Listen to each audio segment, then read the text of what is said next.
With Lucky Land Slots, you can get lucky just about anywhere. Dearly beloved, we are gathered here today to... Has anyone seen the bride and groom?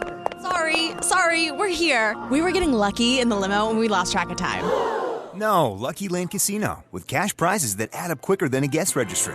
In that case, I pronounce you lucky. Play for free at LuckyLandSlots.com. Daily bonuses are waiting. No purchase necessary. Void where prohibited by law. 18+. Terms and conditions apply. See website for details. With Lucky Land Slots, you can get lucky just about anywhere. This is your captain speaking. We've got clear runway and the weather's fine, but we're just going to circle up here a while and get lucky. No, nothing like that. It's just these cash prizes add up quick. So I suggest you sit back, keep your tray table upright, and start getting lucky. Play for free at LuckyLandSlots.com. Are you feeling lucky? No purchase necessary. Void where prohibited by law. 18+ terms and conditions apply. See website for details. Lucky Land Casino, asking people, what's the weirdest place you've gotten lucky? Lucky? In line at the deli, I guess? Aha, in my dentist's office. More than once, actually. Do I have to say? Yes, you do. In the car before my kids' PTA meeting. Really? Yes. Excuse me, what's the weirdest place you've gotten lucky? I never win and tell. Well, there you have it. You can get lucky anywhere, playing at LuckyLandSlots.com. Play for free right now. Are you feeling lucky? No purchase necessary. Void where prohibited by law. 18+. Terms and conditions apply. See website for details. Hey guys, how you doing? It's Mick Tully on the World of Martial Arts television show. Great guest today. The guy actually needs no introduction whatsoever, but it's a pretty good introduction. He is literally the Don Draeger of our generation. And if you don't know who Don Draeger is, shame on you. We're going to go straight to a guy that I have to admit, I'm really impressed with. The more I find out about him, the more I like. It's Mr. Mahipal Lunia. So, Mahi, you like to be referred to as, yeah? That works great. No, beautiful, beautiful. So what we're going to do is, instead of doing the usual preamble and finding out about who you are, we can get into that later. What I want to just get you straight away on is, you've got an upcoming symposium.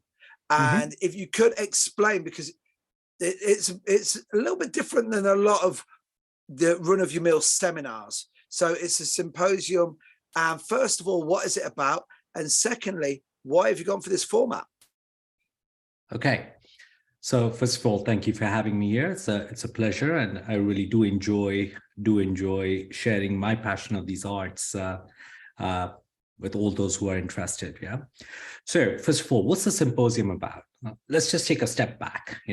We most of us martial artists, we do love blades, yeah, and we love blades, and most of us have practiced one or two or three sorts of blades through our careers. But here's the thing: think about this for a minute. What blade conquered the world? It was not the Asian bladecraft; it was the Western bladecraft, right? And so you had Spain, and sometimes with as few as 300 people conquering entire countries. You have this rich history of bladecraft that people refer to almost in a mystical fashion, but I've never really just touched hands or played with it to say, hey, what can I extract from here, right? So he said, hey, let's look at this, because I love Asian martial arts just as everybody else. That's how I grew up learning things. But over a period of time, I said, why do we not also pay attention to this entire Western bladecraft? So now, one thing we have to understand is, this whole idea about styles and nationalism and purity, and quote me on this, is bullshit, right? It's pure bullshit, right? Because no art develops in a vacuum, right? When arts are tested, we like to use the terms pressure tested these days to say sparring, but these arts were head tested, meaning whose head was severed from the rest of the body, right? So we have to look at that and say, okay, who did these arts clash with? How did they shape these arts? Or how are they shaped by them? So if you don't study history, you're bound to repeat its mistakes. And if you do study history, not only can you learn from it, but you actually have a chance to become halfway intelligent and what I call the possibility of becoming a martial comprehensivist. Now, what's a martial comprehensivist? A martial comprehensivist is somebody who can have a complete picture of how they play in this world, how they engage in this world. So what are the things that come into play here? Number one, your genetics. I know it's a taboo subject. Oh my God, he's talking genetics. Come on, grow up. You're fighting, right? Genetics. Second, geography. Because the way you would say move in a marshland is going to be very different than you would move in the sub-Saharan deserts of Africa, right? Very true. That's going to shape things, right? And then the third thing is your attitudes. Good example of attitudes is I was working with some people from a particular tribe where they would go to war without any supplies. And I asked them, what do you mean you go to war without supplies? He's like, oh, I'm going to eat my enemy. Now, that's a very different mindset than, say, people from my part of the world in India, where, many of us were vegetarians. So you carried your whole supplies. And what that did is it gave you a different set of a supply chain and logistics than the guy who says, I'm going to eat you, Mick. I'm coming empty-handed with my blade. I'm going to chop you up and you're my dinner. So these things shape how we fight and who we become, right? So Spain was the first truly global empire, starting in the 1500s. Now, they have a history of conquest. They have a history of exploration. They have a history of being conquered and then removing the conquerors, right? So this is what we're looking to explore. So what that means is that, hey, let's look at destreza, right? The high art of the Spaniards. Let's look at how it influenced the arts of Northern Africa, the curved nimcha, right? Moving down, say, to the Philippines, we are bringing two examples. One is Cebu, that was conquered. What that did, how it inspired the use of two blades and not, right? So a lot of people like to say, hey, FMA, it comes from Spanish destreza. Maybe not, right? Because here's the thing, when you're looking at destreza, this is a high art. This was the art of the nobles. And the ones who were conquered were peasants, right? Are they going to have access to the same kind of weapons? Not necessarily. So are they point oriented or are they edge oriented? So those kind of things have to be examined to actually understand whether we are living in fallacies or truly exploring the arts. It's interesting, just as you were saying that, I just like your take on this, because again, when we talk about martial arts, we always talk about the Eastern martial arts, Japan, China, the Philippines. And then if you've got even half an idea about history, Europe were pretty good. There's a lot of people in the world who speak Spanish. There's a lot of people who speak English. And especially in England, no one realizes about the martial arts, but in basically researching what you're doing with the Symposium, it made me realize, even though I'm a Filipino martial artist, really, I teach Jeet Kune Do, I do jiu-jitsu, but Filipino martial arts and Kali I really, really like. And I had an understanding, but I didn't realize just how much of the Spanish influence, especially on the bladed arts, there was. So, can you explain a little bit, for the guys who are watching, how did that come about? Just say in Philippines, just give that as a case study all of its own. Wow, that's going to piss off so many people, but let's do it. If you want to know the reason, that's why I asked it. So I knew you were going to give me a good opinion.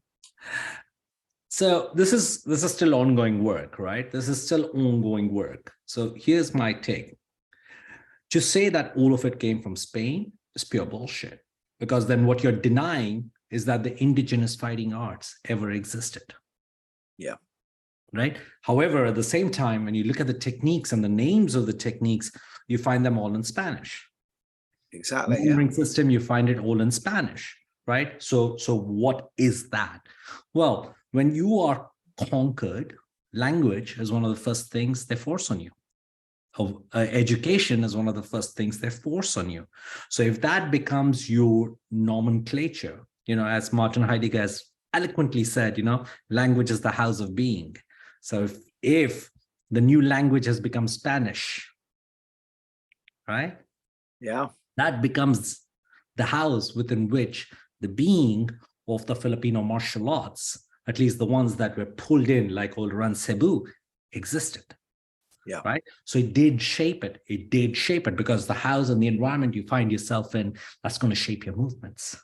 So but just saying that it's all Spanish does a disservice to the Filipino people, to their fierce fighting hearts, right? And their ingenuity, right? I mean, if you look at modern JKD, you really wouldn't have modern JKD without FMA, right? Because that idea of adaptability, that idea of taking whatever works, and above all, freaking crazy fighting heart, But right? You've just said something like, which is going to be quite controversial myself. It's like Jeet Kune Do, great, but if we talk about Bruce Lee, that was a 32-year-old man's idea of combat against another human being. Yeah, because even though it wasn't a sport, but it was always 9 times out of 10 it was mano a mano. Yeah, and then the Filipino arts, complete opposite. And I won't mention his name, but he's a very, very good martial artist. And as he said, he goes, right, okay, Jeet Kune Do is good. He goes, but that's the combined knowledge of a 32-year-old man who did research fighting arts. He goes, but if you look at Kali, that is literally countless thousands of hours of guys killing each other, eating them, as you said. I wouldn't be able to say that, but yeah, eating them, right? And then come back and goes, it has to be, it's a crazy one. So if we can talk just literally about how you have come about to just looking at the Spanish influence, because it's a real niche. I'm really interested in it because it's a really niche area. I will differ with you on this. Okay. I think what is a niche is people's perspective. Right? It is how narrow-minded you are as a martial artist. I'm just talking about people who think it's a niche. Here's the reason. So Philippines, you have Cebu on one end, then you have Mindanao that was never conquered. So their arts never made it against the Spaniards. But now you come into the new world. Yeah. Got the all of Americas, right? You have arts in Argentina like Esgrima Criolla, fighting with a cloak and a dagger, Spanish. You go into the forests of Colombia and Panama. You have the resistance fighters who develop their own methods of fighting with the machete. Who are they fighting? The Spanish. You come to the American Southwest, right? You had the Dons. You had the guys who conquered the Great Plains. The first new Spanish army was in Mexico, right? They had the sable, their sword, which came into being, which became the weapon that was used by the new armies, and they conquered all the way up into California. Bullwhips were developed. What is that influence? Spanish. You come down to the southeast, into the bayous of Louisiana and Arkansas, a very particular American bladecraft developed called the Bowie knife. And the major influence is Spanish. So I think a lot of us, especially, and you know what, I was guilty of this myself until 7-8 years ago, I think, where I was always like, hey, there's a superiority of the Asian fighting arts. But that's a perspective that was shaped by TV shows in the 60s and 70s, right? Yeah. But here is actual steel that conquered the world. So it's not niche. I would go and say this, that if you hold a blade, you most likely were influenced by Spanish. And the sad part is, if you don't study the roots, you truly won't be able to enjoy the fruit. So, that is, first of all, beautiful. But, as you're saying this, like the ideas coming to my mind are, I've said for years, I got into martial arts and I could have just gone boxing, but, a Mawashigeri Gidan sounds way more impressive. Oh, yeah. Than a round kick to the knee, And, it's that whole thing where, especially as young men, we're from this generation now where we were shaped by 2 or 3 movies. So we don't have the saturation point now. So, you know, it was Bruce Lee's movies and then maybe Bruce Lee, whatever. But just as you were saying this, I'm thinking, man, yeah, the Spanish fighting arts need a better PR guy, because somebody's taking a hell of a lot of credit when you put it that way. Now look at it this way, right? What changed Bruce Lee? What does Jeet Kune Do come down to? Okay, my limited understanding.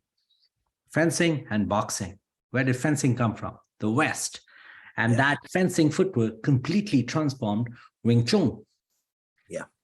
Right? So even the most popular martial artist on the planet was deeply influenced by fencing. So this is what I mean. I'm like, what we need to understand is that, hey, let's shift. We went all the way one direction, but it's not about just swinging back and forth. But to be a comprehensivist, let's look at the impact of everything.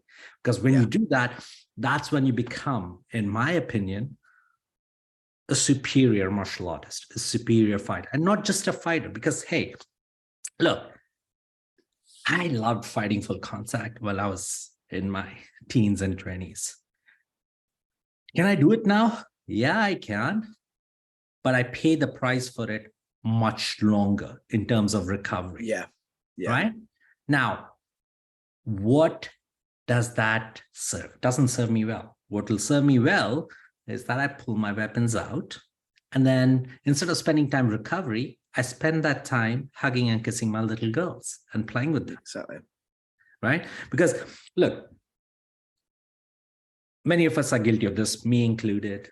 When I was younger, wanted to be the biggest, toughest, baddest guy. Right? But let's be serious, when was the last time you saw an Indian guy with glasses be the biggest, toughest, baddest guy? It doesn't really happen, So, but here's the thing. What is the purpose of martial arts? It has to be 2 things. It's not just being the biggest, baddest guy. It's not just increasing the quantity of my life, but it's also improving the quality of my life, right? Yeah. So if the martial arts is doing more to damage my body in preparation for a fight that I may or may not have in my life, that's pure bullshit. Yeah. Exactly. Right? Is what, Mahi, it's the classic trope of the warrior scholar. And it's funny because when you're younger, I used to see some of these guys who were doing the warrior scholar, masterless Ronin shite, and I listened to them. Okay, you guys are complete dicks. And then I was like, just get into the rock, And then obviously as I got older, and I was always interested in philosophy. I was always interested in becoming a better human being. And then it's like you were saying, when you were talking about, when you're younger, you get the blade, say blade work's what you're interested in. So you're training, you're getting your attributes, you're getting crazy. And then as you get older, just the fact that you own the blade is pretty cool. Look after it, hone it. It's that whole thing of, especially the Japanese thing of the more you sharpen the blade, the more you understand the blade. And I truly believe most of the martial arts is all BS. I think it's just like, I don't want to quote Bruce Lee, but that vehicle for personal development, where it's like, right, so why do I feel better if I just feel more? I say this all the time to young guys. Why don't you want to be smart? The world's full of morons. Why do you want to be one of them? Read a book. Yeah, but I'm not interested in anything. You're interested in jiu-jitsu? Read a book on jiu-jitsu, and then guess what? You might get interested in something else. But yeah, it is fascinating. It's like you touched on a few points there, which I'd like you to just one especially. So when you talk about the fencing and its influence, people now think of fencing more of a, dare I say it, a French thing, right? But where do you see the original fencing come from? Oh boy, fencing has been around since the time we were chimpanzees, right? That we've sharpened things and we've poked people with it, right? So that's first. Second, that's what I think about national borders, right? It's crazy. Those borders are so fluid. The empires changed, the borders changed. So trying to say that, hey, this is French, this is Italian, it's good. I mean, it gives you a little bit of national pride, but think about it a little more broadly. They all influenced each other, right? The Spaniards fought the Italians fought the French fought the Portuguese. So they each, steel sharpens steel. Now, what makes a difference is your genetics and your geography and how you adapt based on the pressures put on you. So yes, the first step is looking at Spanish, but in the future, we're also going to look at, okay, what did the rest of the Iberian Peninsula do? For example, the Portuguese, what did the Italians do? What did the French do? How did they all interact?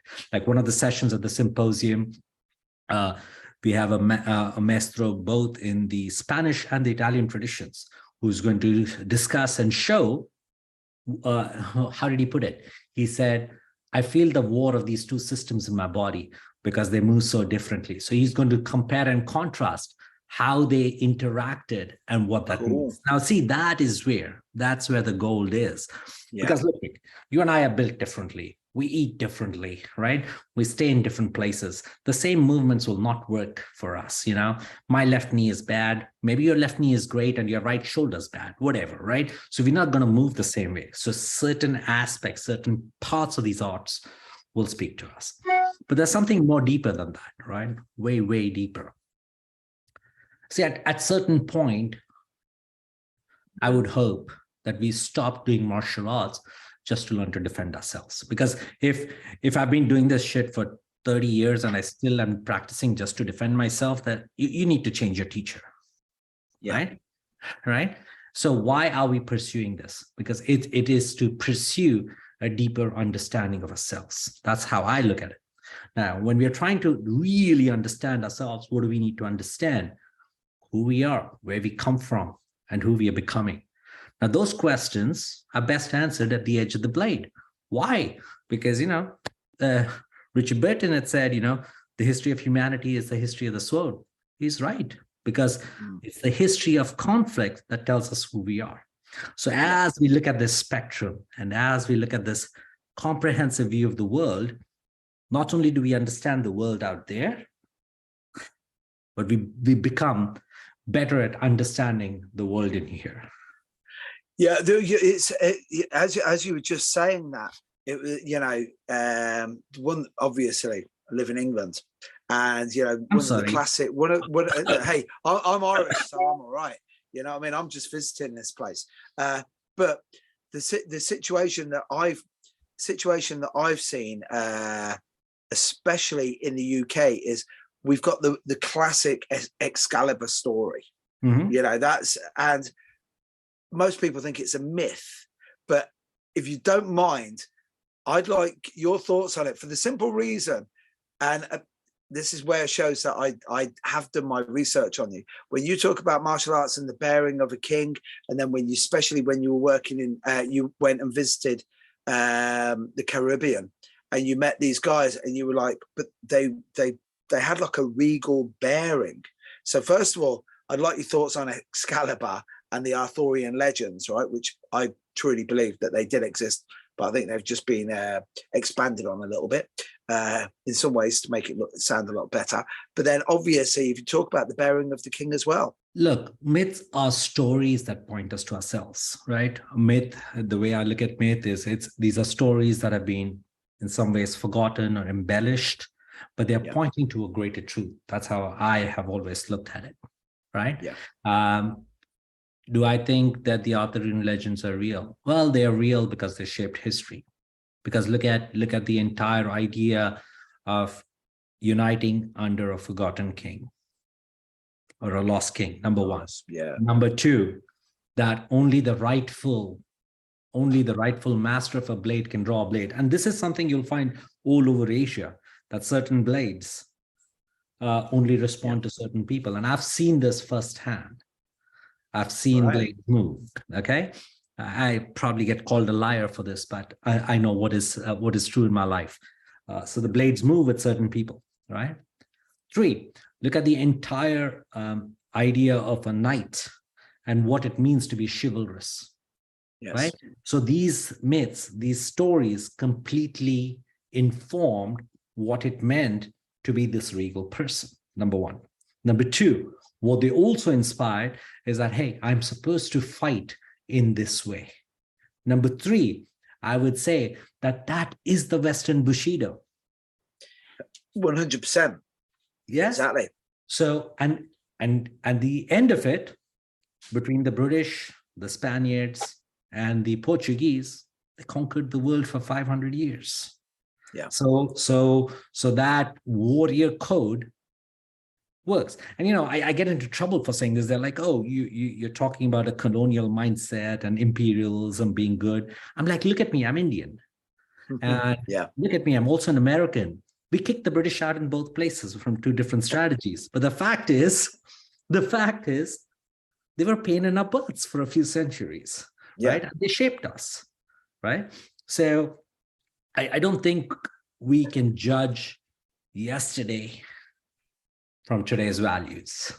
Well, if you don't mind me saying, as you were saying, when you mentioned that it's the Western Bushido, when we talk about especially anything to do with chivalry, anything to do with being a knight, one of it's really lame, but it's one of my favorite movies of all time is Kingdom of Heaven, because there's so many great, it's Orlando Bloom's in it and he plays a knight, but it's really good because there's a great line in it where, just as he's about to make what the whole story is, Jerusalem's under siege. So Christians have had it for 1,000 years. Salah ad-Din's knocking on the door. The Templars have been really very naughty. That's a big term we should use. They've been very, very naughty. And what happens is this guy, Godfrey, his son, Balian, that's who Orlando Bloom is playing. He turns around and he goes, we've got to protect Jerusalem. Not the Jerusalem, but the people. And surprisingly enough, a member of the Holy Roman Catholic Church, bit of a naughty character, he turns around and he says, but you have no knights. So he gets all the guys who can bear arms to take a knee. And what he does is he makes all of them knights at the same time. And as he does it, he does that classic bit that if you've never seen it, it's amazing, where you go, arise a knight. And and that last bit where you get slapped across the head with the gauntlet. And I really like that because may that be the last unanswered blow you ever take. And how Bushido is that? It is. It's unreal. Hey man, you do that with a Japanese accent, mate. You are ninja level. And look at the other thing.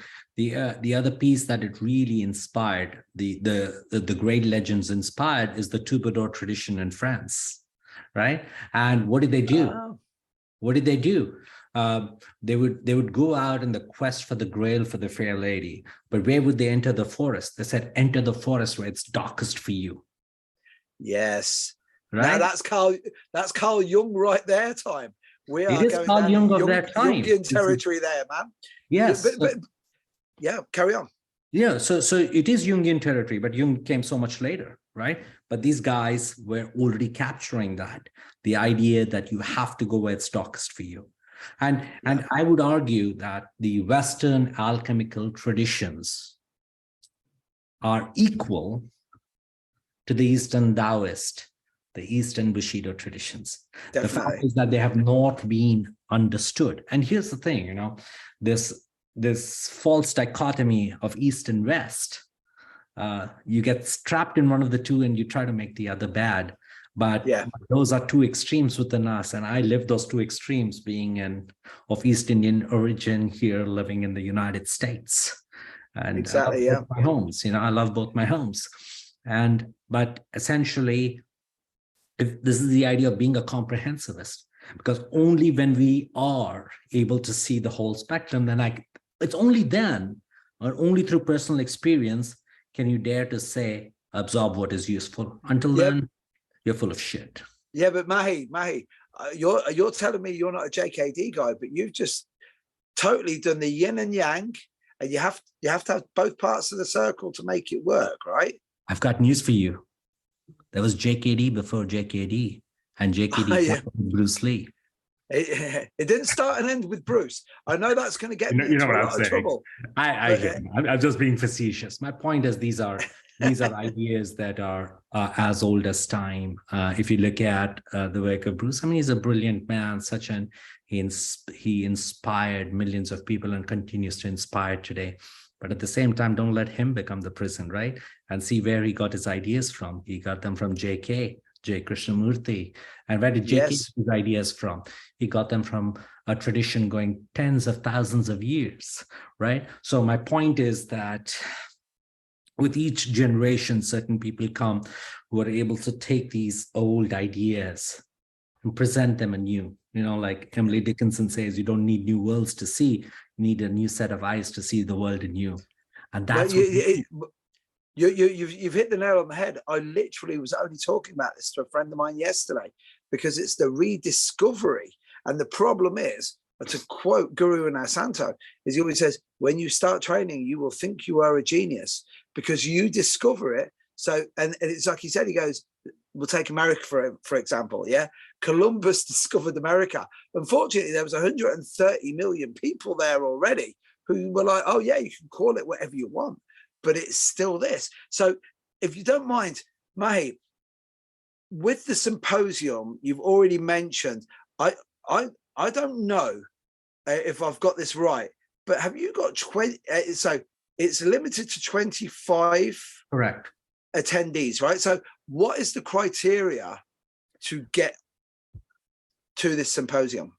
So a couple of things, you got to have that interest. You got to have, you got to have a broadish background, right? And when I say broadish background, I'm not looking for people who've done this for 50 years. At the same time, I'll be looking for 2 or 3 guys who've just done this for 2 years. Because what happens is when you have this wide spectrum and diversity, the kind of questions that they ask forces the maestros to answer in a very specific way. Number one. Yeah. Right. Number 2, you got to be humble. Okay. It's boring to be around. Exactly. Done that. Move on. This is my thing. If you want to come to my house and play, I don't need to see what a big dick you wield. Okay, so come in and enjoy. Metaphorically, I should add, dear viewer. I would hope so. Otherwise, there'll be quite a few grades out there. Yeah. We're not doing Krav Maga. There's not going to be any. There'll be no bris today, gentlemen. Yeah. You're gonna land me, Mick. You're gonna land me. That one. Oh Jesus. Okay. I'll try my best. Have a broad background. Be humble. Be willing to learn. So one of the things that we do is make sure that they first sign NDAs for a whole bunch of reasons. Second, I personally interview all the people. I just want to make sure that, hey, you and I fit well, and we understand each other well, because here's the thing, I'm not in the seminar business, so I don't have to make you happy. Okay, we have to make each other happy, that this is an experience you're going to share with me, and that's an experience I'm going to share with you, and we both are better off at the end of it. So it's kind of like, figuring out who your teammates are on this crazy experiment, right? And I don't have to love you, but I need to be able to like you and respect you and say, okay, you have a differing opinion, you have a different aspect of looking at things, but come on, let's do this together.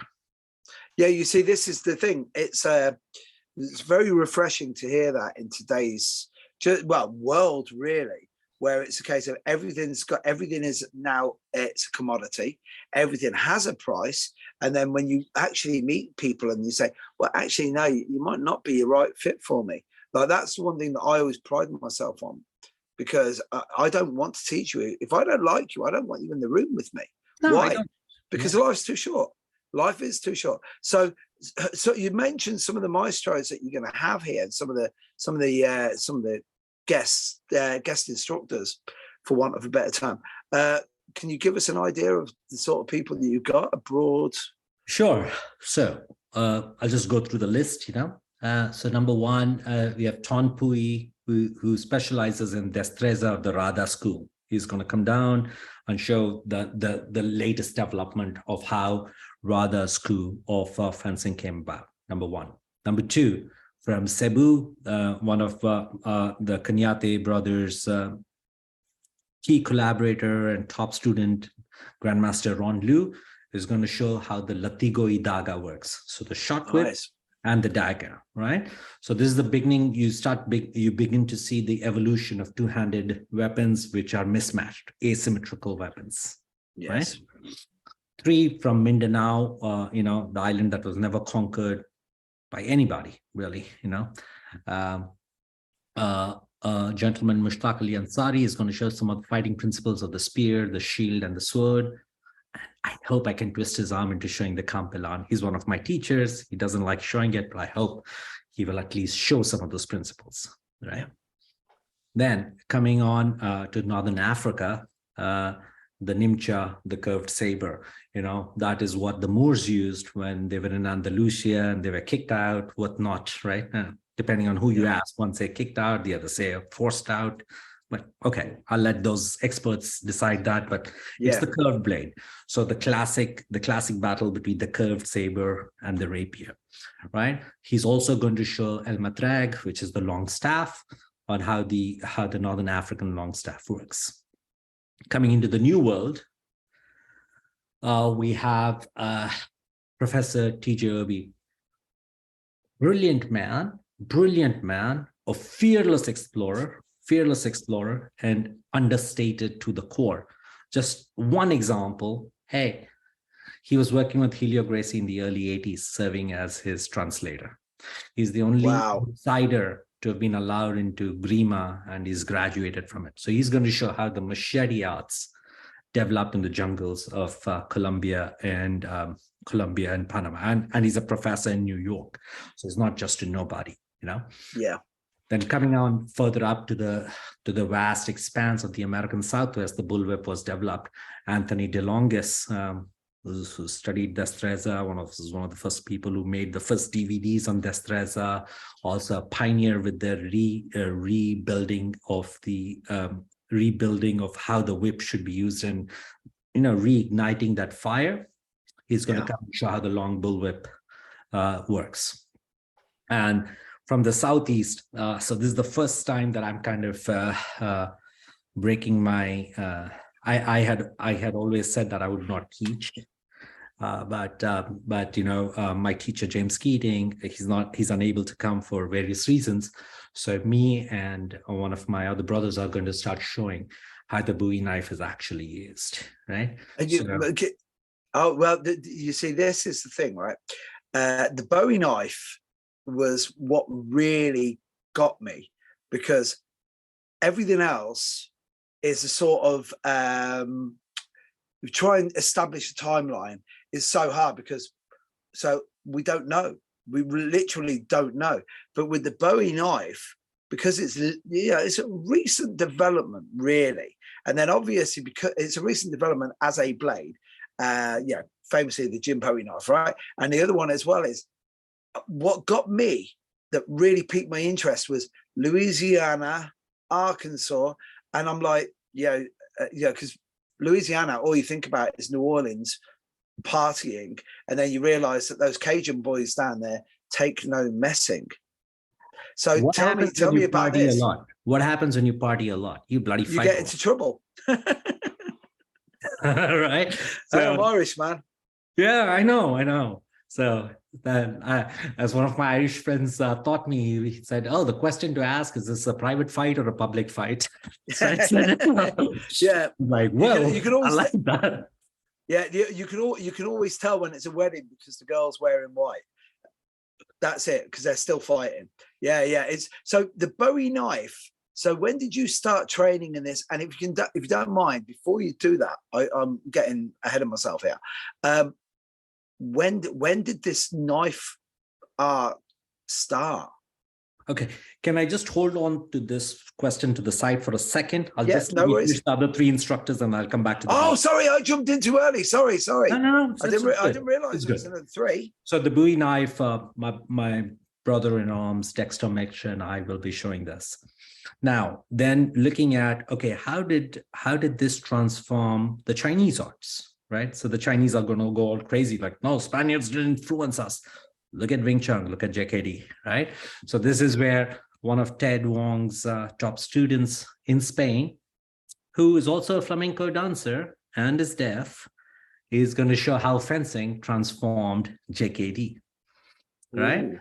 So, and he moves, he's poetry in motion. Just watch him move, he's poetry in motion, right? And then last, there's an organization called the SCA. What do these guys do? Now, think about them as dog brothers with swords. Oh, yeah. Oh, yes. Yeah.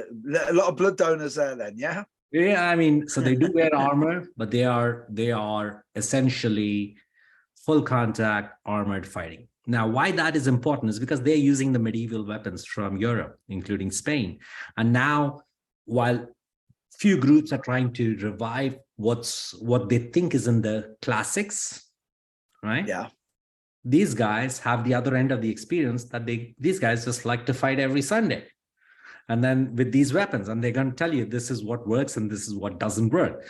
So what we're going to get from them is the biomechanics of thousands upon thousands of fights that they've had.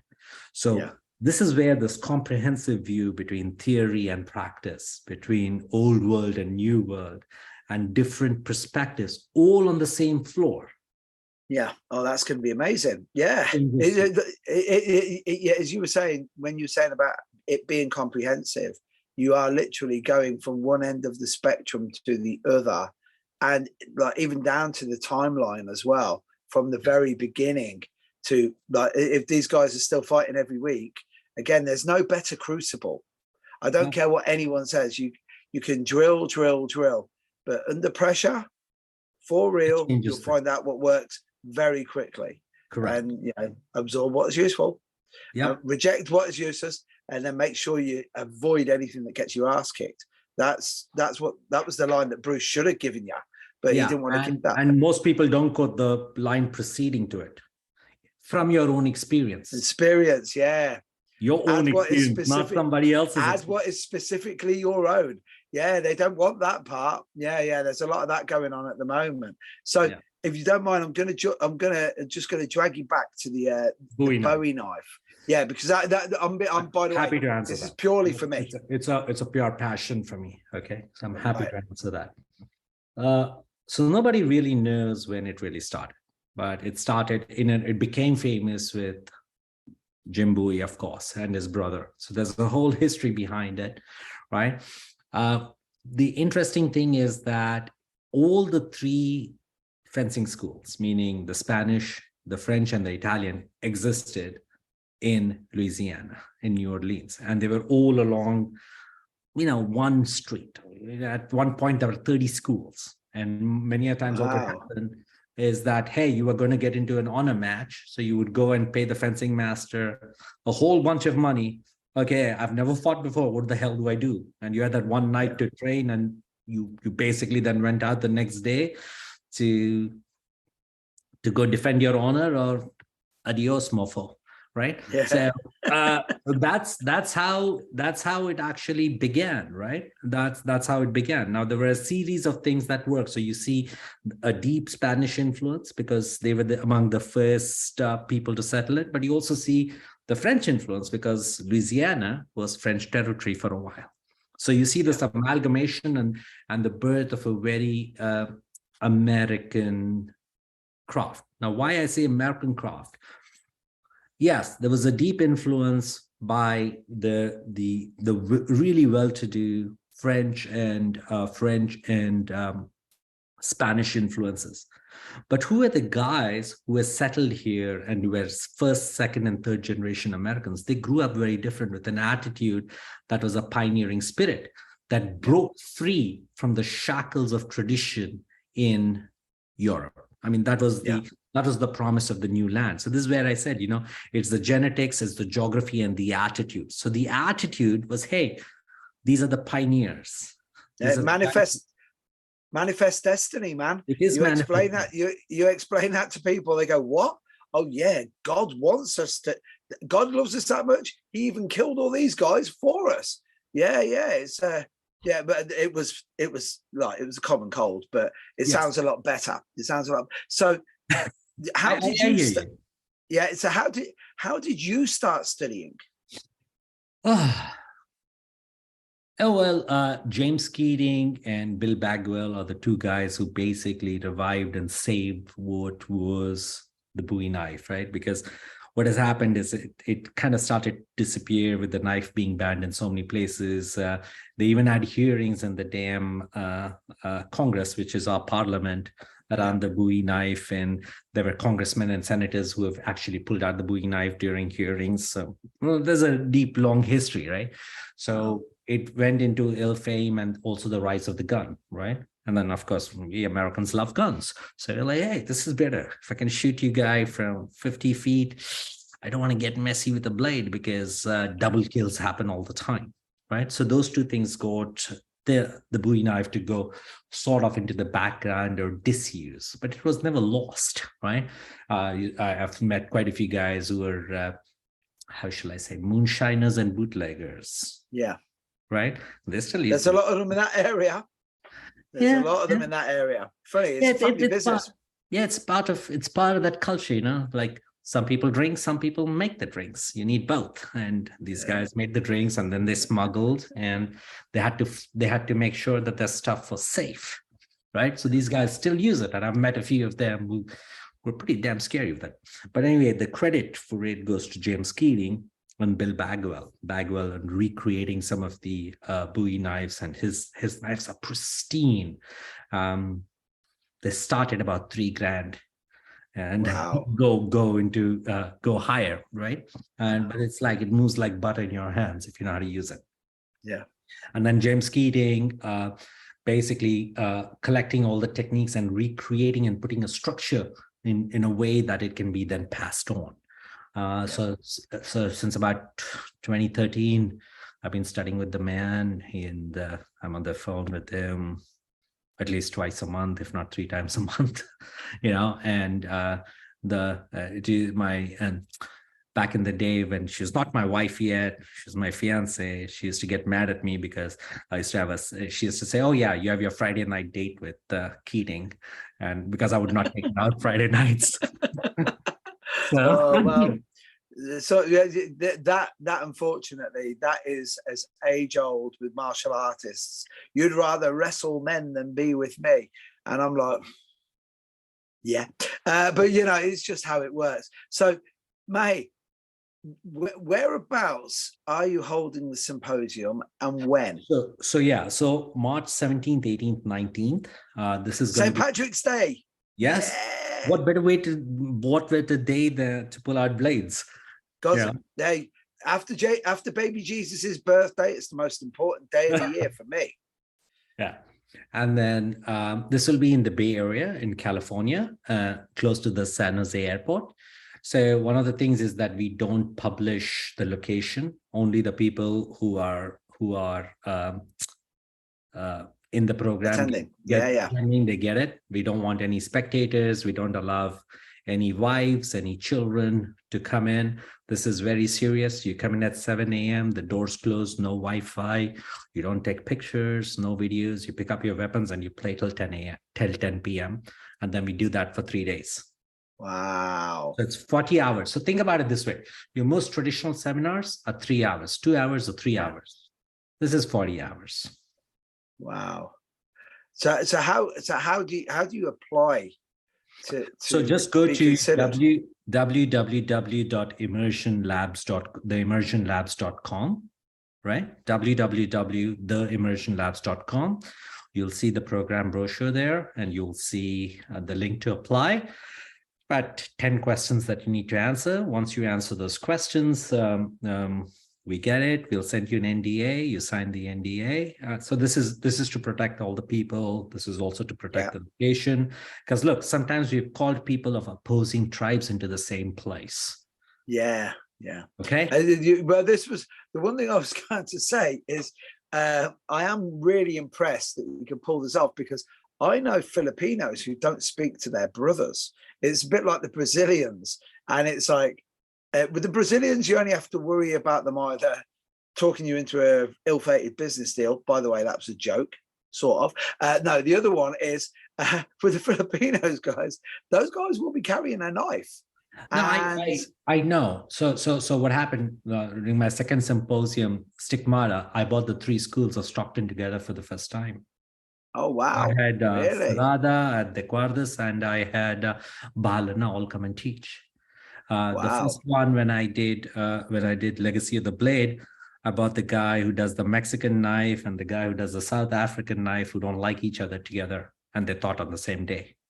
Wow. So I think people truly want to do this, but it's the followers and the other bullshit that prevents people from doing it, right?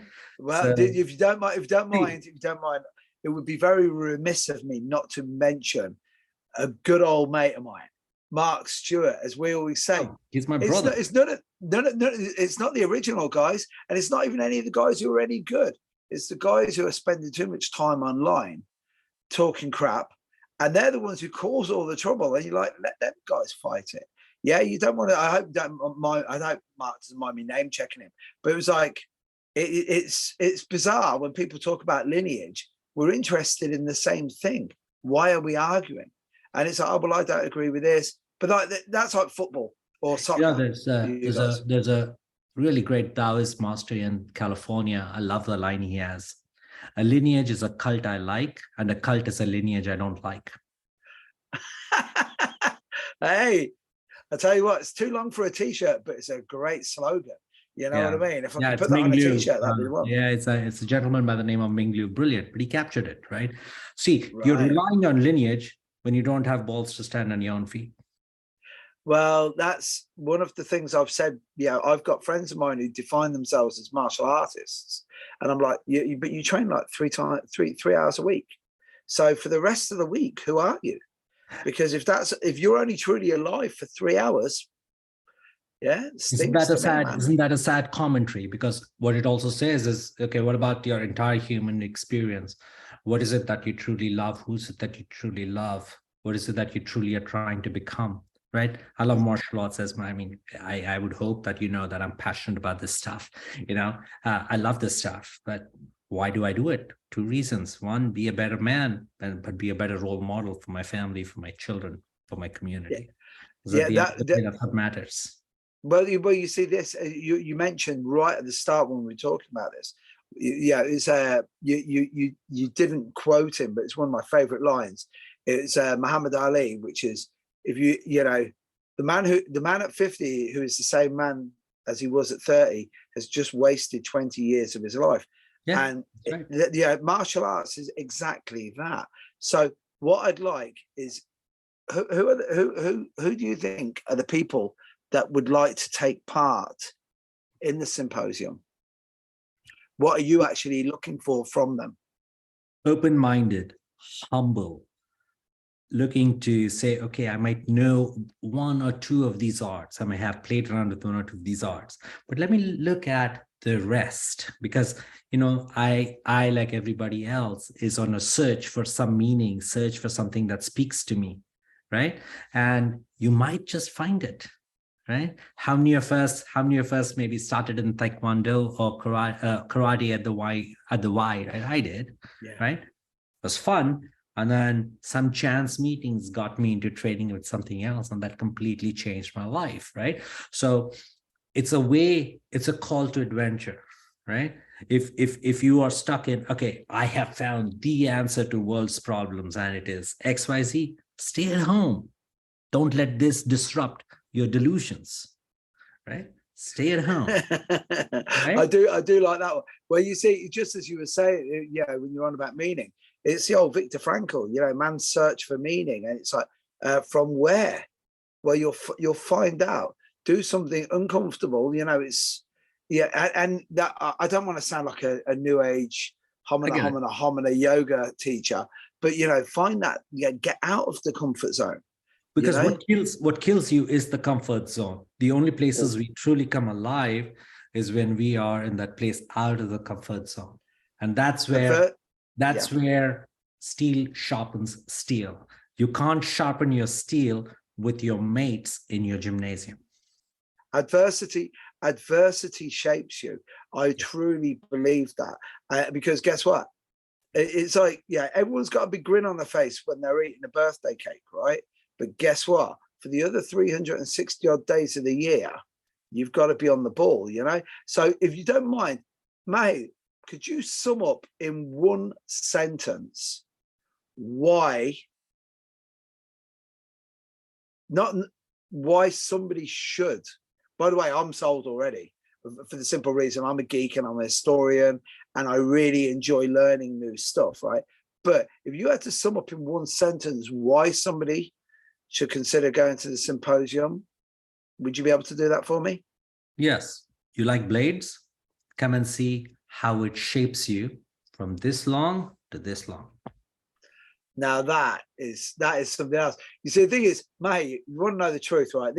We like, obviously we're still in the interview proper here, but you are literally one of the only people I've ever met that, you know, when you interview, that I'm like, ooh, this guy.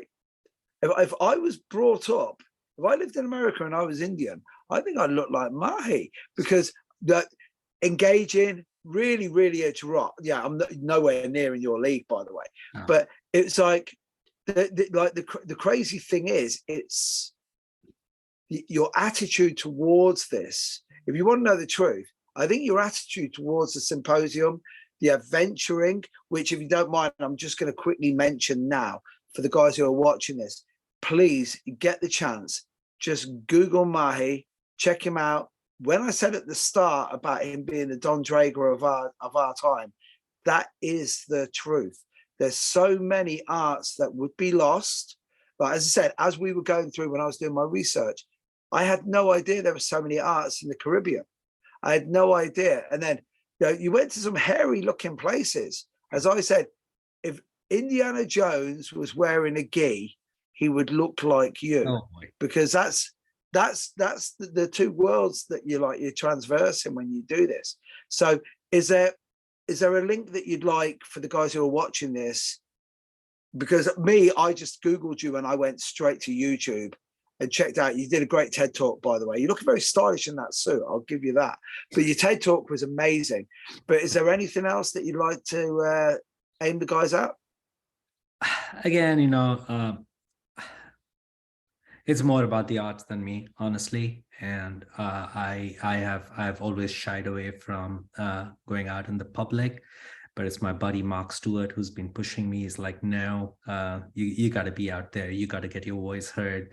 And I was like, there are so many other better people. But I think every organization reaches a point where you kind of need a front man. So now I am the front man. And that's why I think of myself more as an explorer in residence, right?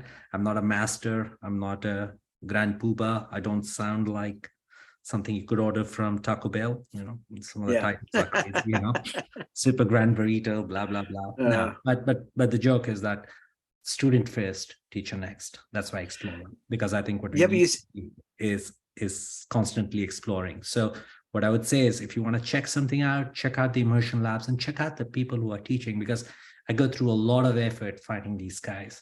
And some of these guys might be in your neighborhood or in your country. And that could be the key that you've been looking for. Because guess what? What we don't need is another Mahi or another Tom or another Mick. We need another you who's explored it in your particular way. And you shine that light around the world, you know. You just said something there that made me smile, because where you were saying about not being out there, when they Google you and see what you've done, like, honestly, there's not a lot that impresses me, but the fact that you're going out there, experiencing it for no other reason apart from the fact that it's just to make you a more complete person, human being. And it's inspiring. And I really do mean that. That's not BS either, because the amount of guys who say they're going to do it and they go, right, so I'm going to go and hang out with these guys, like, and again, with the Caribbean was the one that got me, because it was only at that point that I was thinking, so all of these African arts, how, like, this is the colonial in me. I was like, right, so these guys were taken to the other side of the world. They forgot how to fight.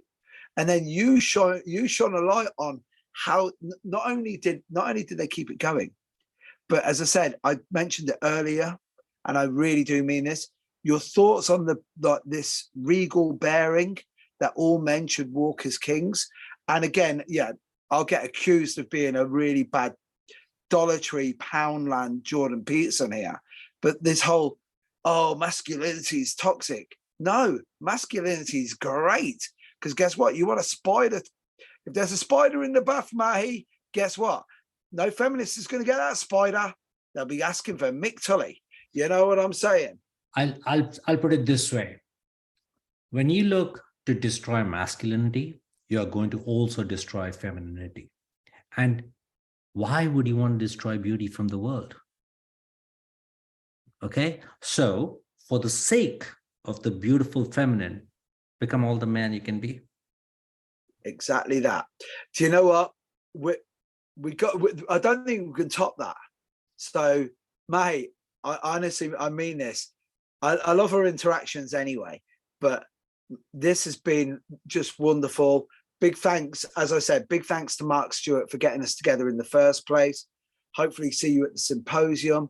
Guys, if you're watching this now, it's dead easy. There'll be all the links that you need. I'm going to do the Joe Rogan bit where it's like along the bottom there. There'll be all the links that you need to do this. And man, you know, life is so short. We've got a great opportunity. And nothing else, you know, you're in the Bay Area, right? If you're from England, guess what? The weather sucks in England in March. California, always good. All right. So Mahi, I really mean this. Thank you so much. Thanks again to Will Henshaw for putting this all together. And one more time, Mark Stewart, I'll be drinking a Pabst just for you. Blue Ribbon. Other beverages are available, Mahi. I have to say that so it's been a real pleasure. Thank you so much. And, you know, I look forward to us crossing blades and breaking let's do more of this. And getting a little drunk and happy at the same time. Let's do all of this. All right. God bless. Thank you. Bye-bye.